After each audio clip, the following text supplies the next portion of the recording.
మనం డైవర్షన్ చేసాం ఇదంతా. వాళ్ళ ఉద్దేశం ఏంటంటే ఇదంతా అయ్యాక చేస్తారు అన్నది. ఏది మాక్ డ్రిల్స్ అయ్యాక చేస్తారు, మోడీ విదేశీ పర్యటన అయ్యాక వచ్చి కూర్చున్నాక సినిమా చూస్తుంటాడు అప్పుడు ప్లాన్ చేస్తారు అన్నది. అలాంటి డైవర్షన్ ఇచ్చారు.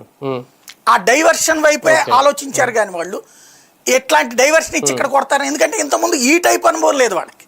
క్రిందసారి చేసినటువంటి దాంట్లో బాలాకోట్ దాంట్లో ఇట్లాంటి డైవర్షన్ ఏం లేదు.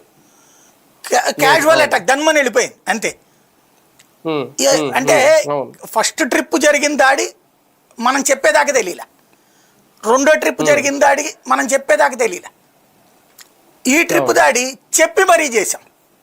అంటే దాన్ని ఏమంటారంటే ఎలిమెంట్ ఆఫ్ సర్ప్రైజ్ అంటారు అనమాట.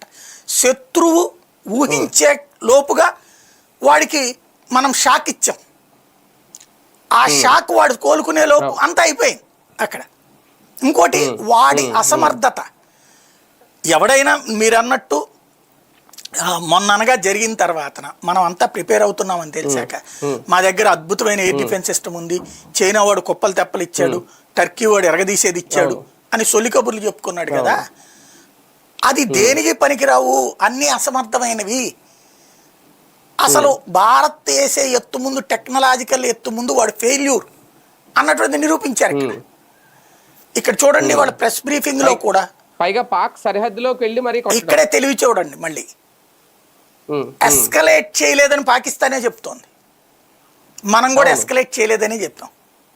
సరిహద్దు దాటి వెళ్ళాల కానీ బాంబుని పంపించాం, సరిహద్దు యువతలే ఉన్నాం కాబట్టి వాడు దాని మీద కంప్లైంట్ చేయడానికి లేదు, అంతర్జాతీయంగా రద్దు చేయడానికి లేదు. సరిహద్దు యువతలే ఉన్నారు కాబట్టి యుద్ధం అనడానికి లేదు.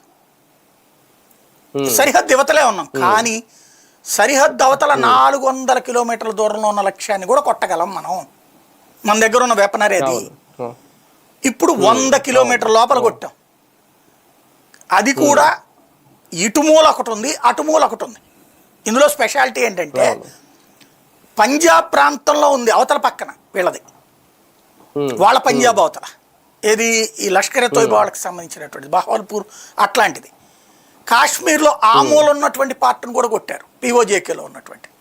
అంటే ఇటుమూల ఒకే వైపు వెళ్ళి కనబడ్డే కొట్టి రావడం కాదు, అటుమూల ఇటుమూల మొత్తం 4 దిక్కుల్లో ఉన్నదాన్ని కొట్టారు. అంటే మనం అన్ని వైపులకి వెళ్ళింది భారత సైన్యం, అన్ని వైపులు అటాక్ చేసింది కానీ ఏ ఒక్క చోట కూడా రిటాలియేట్ చేయలేకపోయింది. ఇది అసలు ప్రపంచానికి బెత్తరపోయేలా చేస్తుంది. ఏంటంటే భారత వ్యూహం అనాలా, పాకిస్తాన్ వెర్రితనం అనాలా, చేతకంతనం అనుకోవాలా. JF-16, JF-17, F-16 లాంటి యుద్ధ విమానాలు పెట్టుకుని అణుబాంబులు ఉన్నటువంటి దేశం ఇంత టాక్టికల్ ఫెయిల్యూరా అంటే ఇక్కడ ప్రపంచానికి అర్థమవుతుంది ఏంటంటే మంచి బుర్రలున్నోళ్ళు ఉన్నారు భారతదేశంలో, మంచి వ్యూహకర్తలు ఉన్నారు, ఏమాత్రం వ్యూహం చేత కాని ఆయుధాలు చేత పట్టుకున్నటువంటి ఒక సైకో మనస్తత్వం కలిగినటువంటి రోక్ కంట్రీ పాకిస్తాన్ అన్నది నిరూపించగలిగాం ఇప్పుడు. అవును అవును. కానీ ఒకటి సార్, ఈ ఎయిర్ స్ట్రైక్ ని ఇప్పుడు అంటే ఎలా చూడాలి? ఒక బలమైన హెచ్చరిక